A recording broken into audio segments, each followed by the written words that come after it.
श्री बृहस्पतिवार व्रत कथा। प्राचीन काल में भारतवर्ष में एक बड़ा प्रतापी और दानी राजा राज्य करता था। वह प्रतिदिन नियम से मंदिर में भगवान का पूजन करने जाता था। वह ब्राह्मण और गुरु की सेवा करता था। उसके द्वार से कोई भी याचक कभी भी निराश होकर नहीं लौटता था। वह प्रत्येक बृहस्पतिवार को व्रत रखता एवं पूजन करता था। प्रतिदिन गरीबों की सहायता करता था, परंतु यह सब उसकी रानी को अच्छा नहीं लगता था। वह ना तो व्रत करती, ना भगवान की पूजा करती और ना ही किसी को एक भी पैसा दान में देती थी। वह राजा को भी ऐसा करने से मना करती थी, लेकिन राजा नियम से व्रत, पूजा, दान आदि कार्य करता था। एक दिन राजा शिकार खेलने के लिए वन को चला गया। महल में रानी और दासी थी। उस समय बृहस्पति देव साधु के रूप में महल के दरवाजे पर भिक्षा मांगने आए।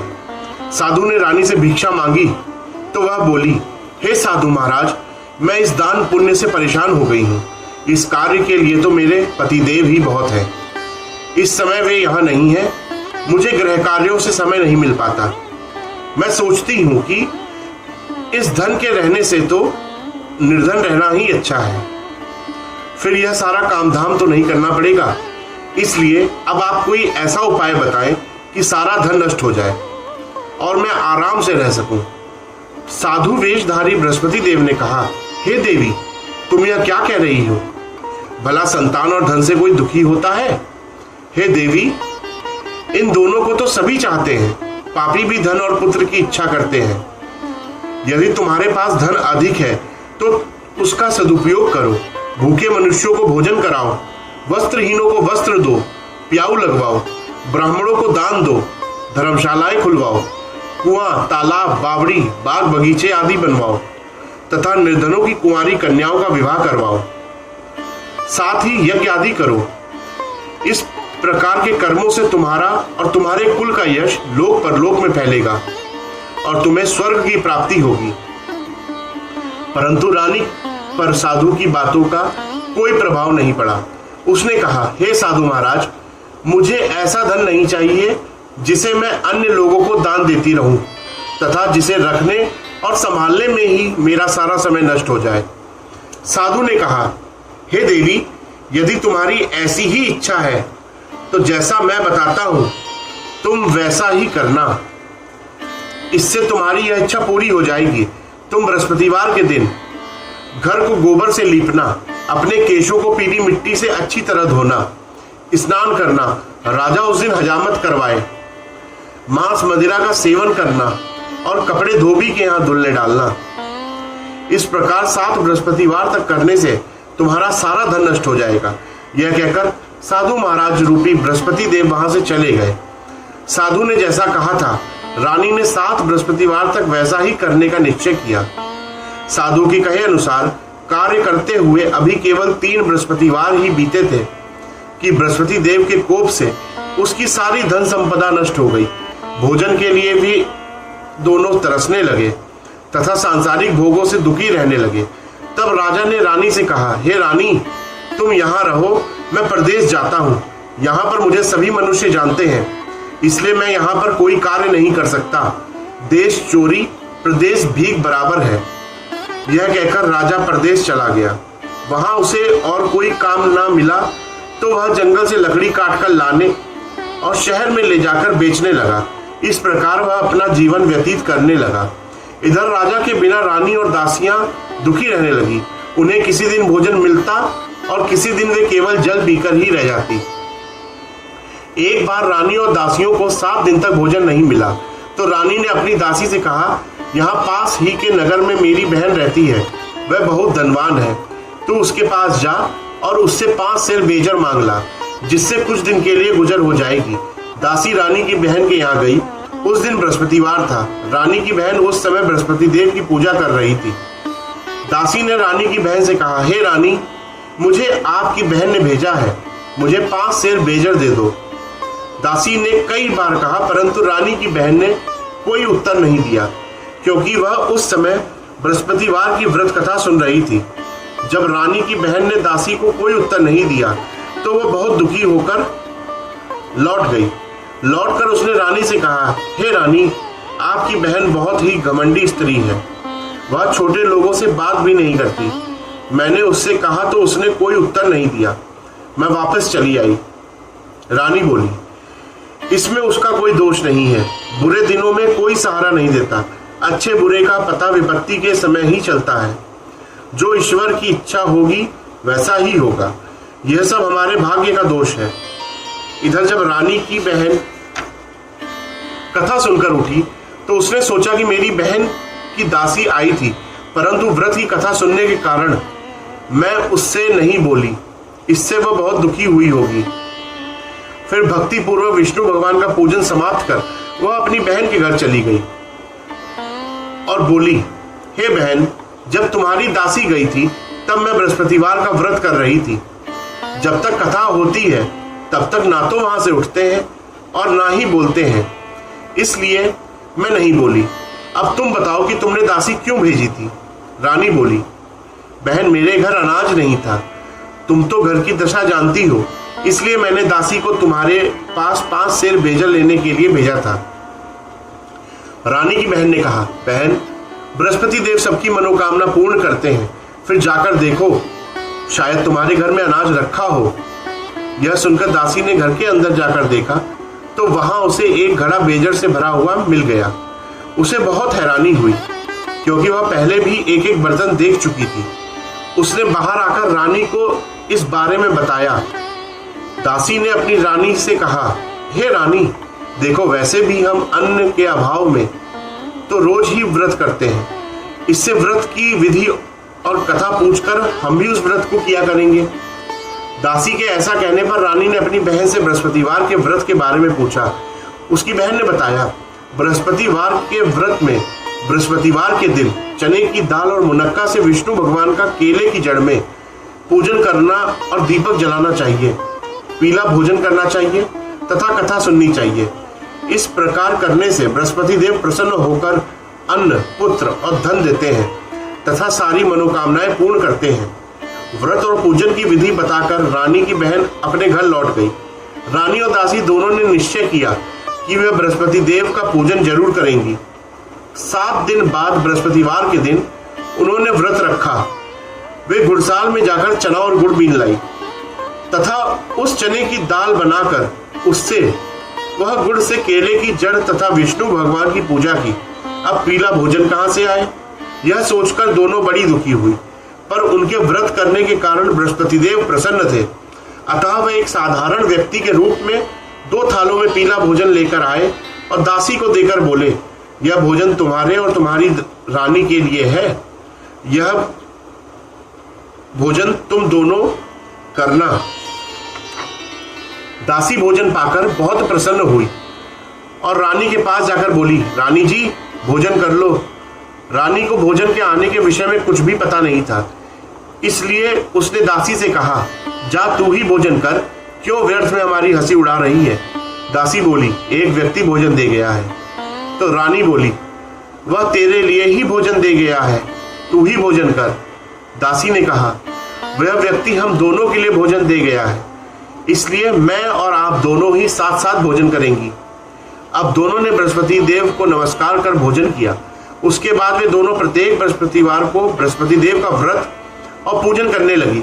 बृहस्पति देव की कृपा से उनके पास फिर से धन हो गया, परंतु रानी पहले की तरह ही आलस्य करने लगी। तब दासी ने कहा, देखो रानी, तुम पहले भी इसी तरह आलस्य करती थी और तुम्हें धन को रखने में कष्ट होता था, इसी कारण से सारा धन नष्ट हो गया था।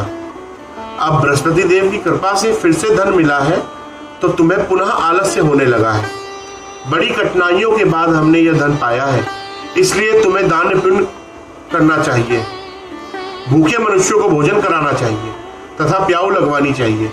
ब्राह्मणों और दीनहीनों को दान देना चाहिए। कुआं, तालाब, बावड़ी आदि का निर्माण करवाना चाहिए। मंदिर, पाठशालाएं बनवानी चाहिए। निर्धनों की कुंवारी कन्याओं का विवाह करवाना चाहिए और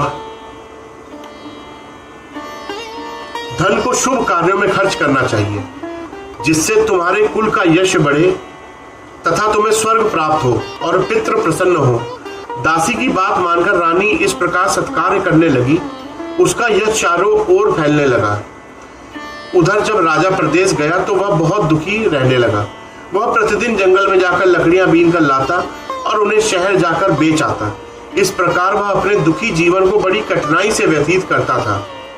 एक दिन राजा दुखी होकर अपने बीते हुए दिनों को याद करके रोने लगा।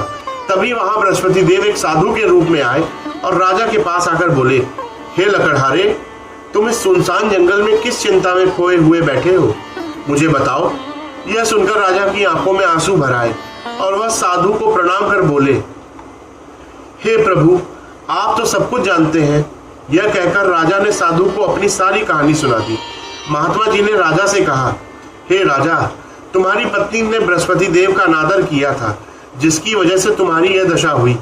अब तुम किसी प्रकार की चिंता ना करो, भगवान तुम्हें पहले से भी अधिक धन देंगे। तुम्हारी पत्नी ने बृहस्पतिवार का व्रत करना प्रारंभ कर दिया है। अब तुम भी बृहस्पतिवार का व्रत किया करो और चने की दाल व गुड़ को जल के लोटे में डालकर केले की जड़ में पूजन करो। पूजन करने के बाद बृहस्पतिवार की कथा कहो या सुनो। बृहस्पति भगवान तुम्हारी सारी मनोकामनाओं को पूर्ण करेंगे।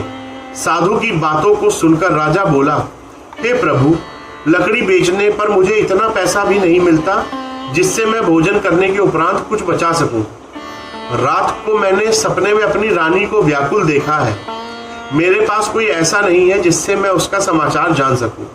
फिर बृहस्पति देव की क्या कथा कहूं, यह भी मुझे मालूम नहीं है। साधु ने कहा, हे राजा, तुम किसी तरह की चिंता मत करो। बृहस्पतिवार के दिन तुम रोज की ही तरह लकड़ियां लेकर शहर जाओ। तुम्हें रोज से दुगना धन मिलेगा, जिससे तुम अच्छी तरह भोजन कर सकोगे तथा उससे बृहस्पति देव की पूजा का सामान भी आ जाएगा। बृहस्पति देव की कथा इस प्रकार है। बृहस्पति देव की कथा। प्राचीन काल में एक बहुत ही गरीब ब्राह्मण रहता था। उसकी कोई संतान नहीं थी। वह नित्य पूजा पाठ करता था, लेकिन उसकी स्त्री बहुत मलिन स्वभाव की थी। वह ना तो स्नान करती थी और ना ही किसी देवी देवता का पूजन करती थी। वह सुबह उठते ही सबसे पहले भोजन करती, बाद में ही कोई अन्य कार्य करती। इससे वह ब्राह्मण बहुत दुखी रहता था। वह पत्नी को बहुत समझाता, पर वह कुछ नहीं सुनती थी। भगवान की कृपा से ब्राह्मण की पत्नी के एक कन्या उत्पन्न हुई।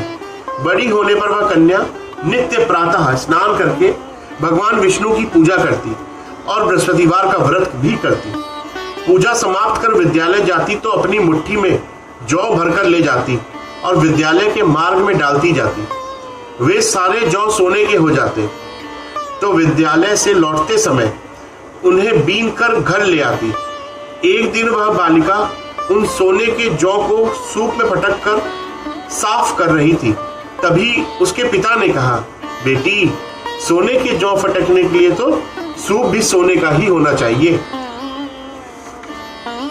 अगले दिन बृहस्पतिवार था। उस बालिका ने व्रत रखा और बृहस्पति देव से प्रार्थना की, हे प्रभु, यदि मैंने सच्चे मन से आपकी पूजा की है तो मुझे सोने का सूप दे दो। बृहस्पति देव ने उसकी प्रार्थना को स्वीकार कर लिया। प्रतिदिन की तरह वह बालिका जौ फैलाती हुई विद्यालय चली गई। विद्यालय से लौटकर जौ बीनते समय उसे बृहस्पति देव की कृपा से सोने का सूप मिल गया। उसे घर लाकर वह उससे जौ साफ करने लगी, परंतु उसकी मां उसी तरह मलिनता से ही रहती। एक दिन वह कन्या सोने के सूप में उन सोने के जौ को साफ कर रही थी। उसी समय उस नगर का राजकुमार वहां से गुजरा। इस कन्या के रूप, शील और गुणों को देखकर वह उस पर मोहित हो गया। राजमहल लौटकर उसने भोजन और जल त्याग दिया और वह उदास होकर लेट गया। राजा को जब राजकुमार के अन्न जल त्यागने के बारे में पता लगा तो वह अपने प्रधानमंत्री के साथ राजकुमार के पास गया और बोला, हे पुत्र, तुम्हें क्या कष्ट है? किसी ने तुम्हारा अपमान किया है या कोई और कारण है? तुम मुझे बताओ, मैं वही करूंगा जिससे तुम प्रसन्न हो। अपने पिता की बातें सुनकर राजकुमार ने कहा, आपकी कृपा से मुझे किसी प्रकार का दुख नहीं है और ना ही किसी ने मेरा अपमान किया है, लेकिन मैं उस कन्या के साथ विवाह करना चाहता हूं जो सोने के सूप में सोने की जौ साफ कर रही थी।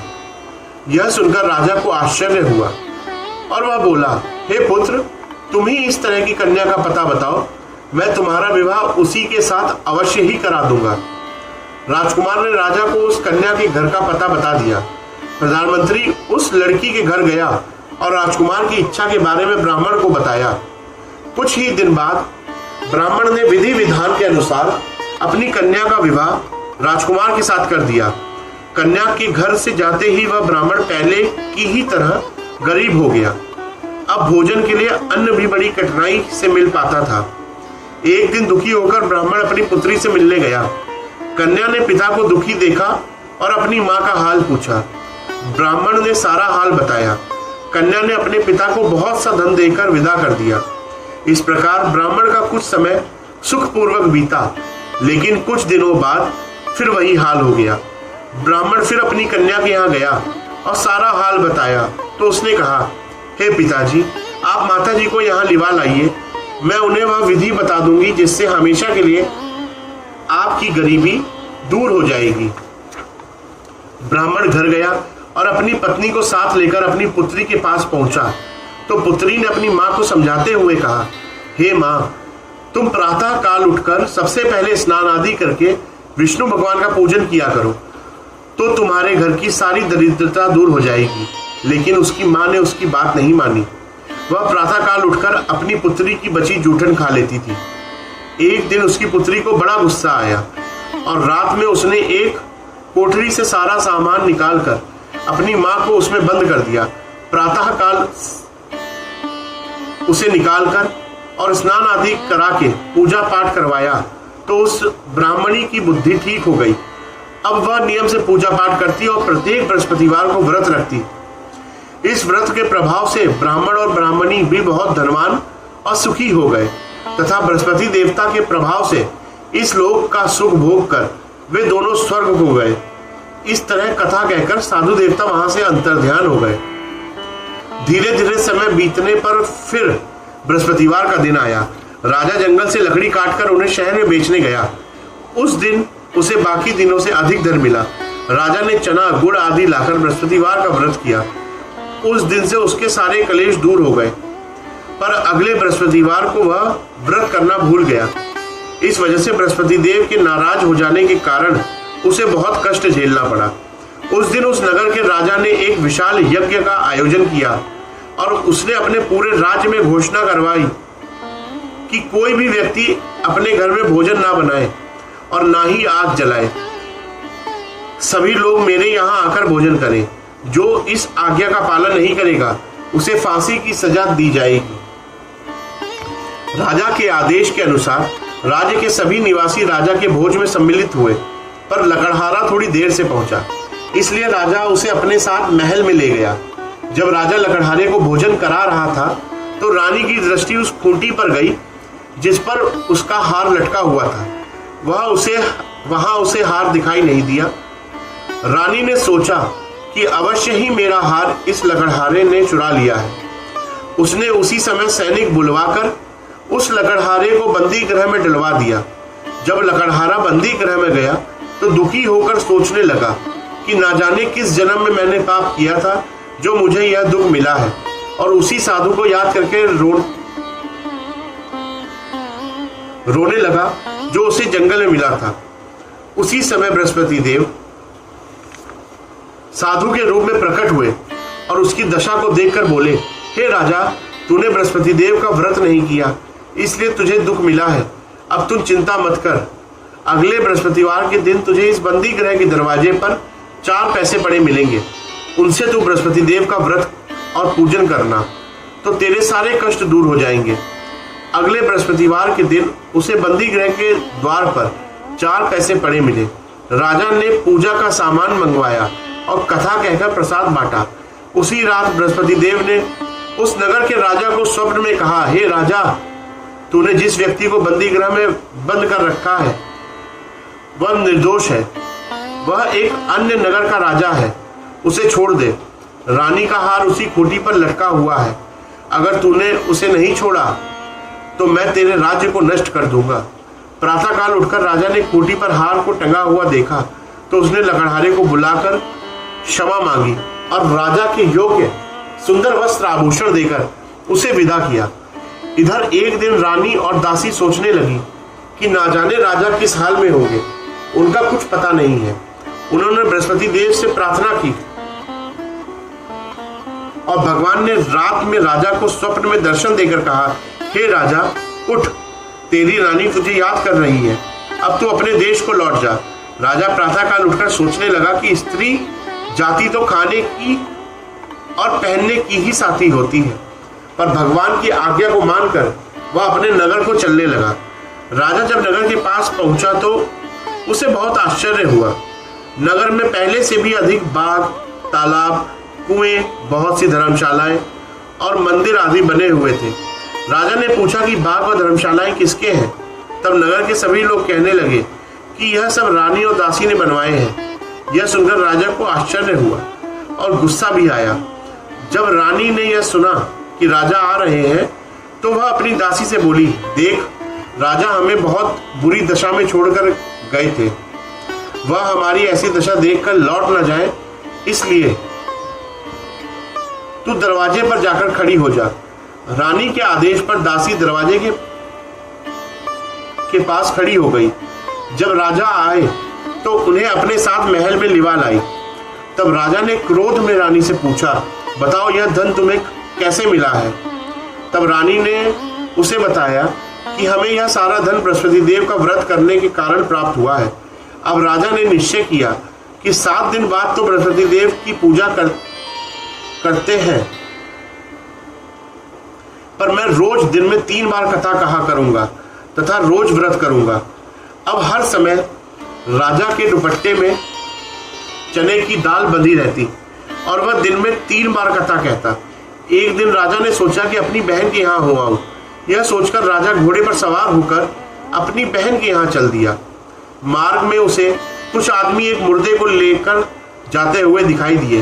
राजा ने उन्हें रोककर कहा, अरे भैया, मुझसे बृहस्पति भगवान की कथा सुन लो।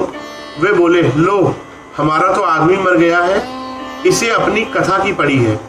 लेकिन कुछ व्यक्तियों ने कहा, अच्छा कहो, हम तुम्हारी कथा को सुनेंगे। राजा ने चने की दाल निकाली और कथा कहनी शुरू कर दी।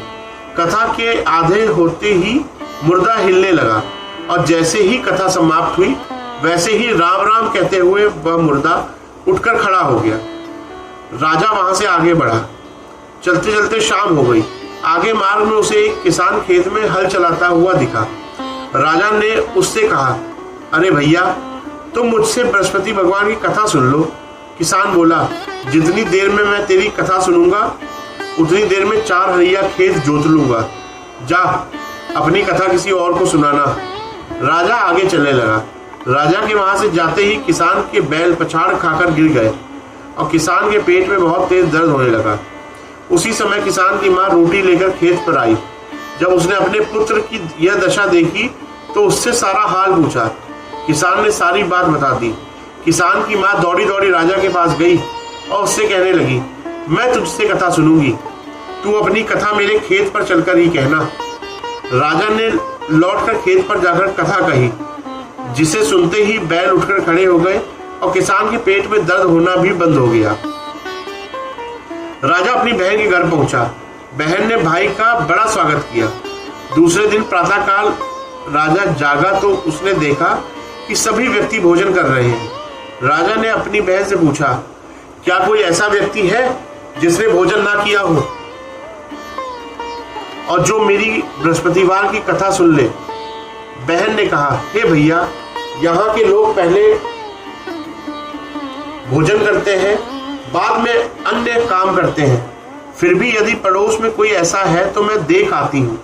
यह कहकर बहन देखने गई, लेकिन उसे कोई भी ऐसा व्यक्ति नहीं मिला जिसने भोजन ना किया। फिर वह पड़ोस के एक कुम्हार के घर गई, जिसका लड़का बहुत बीमार था। इस कारण उसके यहाँ 3 दिन से किसी ने भोजन नहीं किया था। रानी ने उस कुम्हार से अपने भाई की कथा सुनने के लिए कहा तो वह तैयार हो गया। राजा ने उसके घर जाकर बृहस्पतिवार की कथा कही, जिसे सुनकर उसका लड़का ठीक हो गया। अब तो सभी लोग राजा की प्रशंसा करने लगे। एक दिन राजा अपनी बहन से बोला, हे बहन, अब मैं अपने घर चलूंगा, तुम भी तैयार होकर चलो। राजा की बहन ने अपनी सास से अपने भाई के साथ जाने की अनुमति मांगी तो सास ने कहा, चली जा, पर अपने लड़कों को साथ में ना ले जाना, क्योंकि तेरे भाई की कोई संतान नहीं है। बहन ने अपने भाई से कहा, हे भैया, मैं तो चलूंगी, लेकिन कोई बच्चा नहीं जाएगा। तो राजा बोला, जब कोई बच्चा ही नहीं चलेगा तो तुम ही चलकर क्या करोगी। दुखी मन से राजा अपने घर लौट आया। घर आकर राजा ने अपनी रानी से कहा, हम निसंतान हैं, इसलिए लोग हमसे परहेज करते हैं। वह भोजन आदि किए बिना ही सैया पर लेट गया। रानी ने कहा, हे प्रभु, बृहस्पति देव ने हमें सब कुछ दिया है, अतः वे हमें संतान भी अवश्य देंगे। उसी रात बृहस्पति देव ने राजा को स्वप्न में संतान प्राप्त होने का आशीर्वाद दिया। रानी गर्भवती हुई और 9वें महीने उसने एक सुंदर पुत्र को जन्म दिया। तब राजा ने अपनी रानी से कहा, हे रानी, स्त्री बिना भोजन के रह सकती है, परंतु बिना कहे नहीं रह सकती। मेरी बहन के आने पर तुम उससे कुछ मत कहना। रानी ने हाँ कर दी। राजा की बहन यह शुभ समाचार सुनकर बहुत खुश हुई तथा बधाई लेकर अपने भाई के घर आई। तो रानी ने कहा, घोड़ा चढ़कर नहीं आई, गधा चढ़ी आई। राजा की बहन बोली, भाभी, मैं इस प्रकार ना कहती तो तुम्हें संतान कैसे मिलती। इस प्रकार जिसके मन में जो कामनाएं हैं सभी को बृहस्पति देव पूर्ण करते हैं।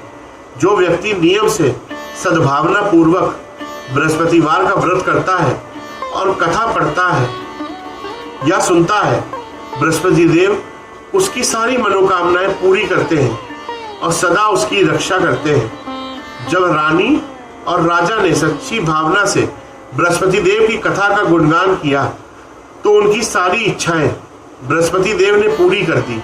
इसलिए सबको बृहस्पति देव की कथा सुनने के बाद प्रसाद लेकर जाना चाहिए और सच्चे हृदय से उनका मनन करते हुए जयकारा बोलना चाहिए।